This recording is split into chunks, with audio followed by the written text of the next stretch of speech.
How has our understanding of child concussions evolved historically? Imagine a time when a bump on the head was just seen as a minor injury or even a sign of being tough. That was how many people viewed concussions in children long ago. In the early 1900s, doctors often thought of concussion as a psychological problem rather than a real brain injury. The phrase punch drunk was used to describe boxers with repeated head hits, but it wasn't until the 1920s that scientists started to realize that repeated head injuries could cause physical changes in the brain. This discovery led to the identification of a condition called chronic traumatic encephalopathy, which is linked to repeated head trauma, including in children and teenagers. For many years, most research focused on adults and older athletes. Children, especially very young ones, were often left out of studies.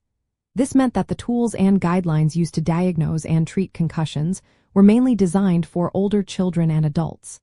Young children can have different symptoms, like vomiting or irritability, which can be mistaken for other illnesses or more serious brain injuries. This sometimes caused delays in getting the right care. In recent decades, scientists have made huge progress in understanding how concussions affect children differently than adults.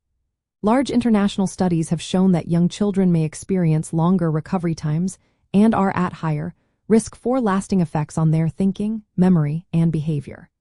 Researchers also found that children who get concussions at a very young age might be more vulnerable to future injuries and face challenges in learning and attention.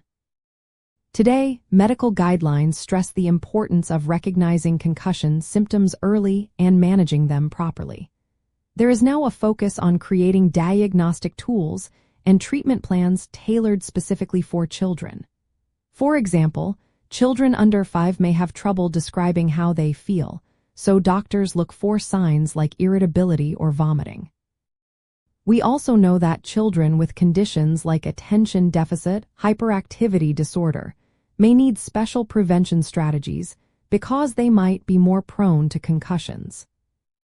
Overall, our understanding of child concussions has grown from thinking they were simple bumps to recognizing they can have serious, long-lasting effects. This evolution has led to better ways to prevent injuries, more accurate diagnosis, and more personalized care for each child.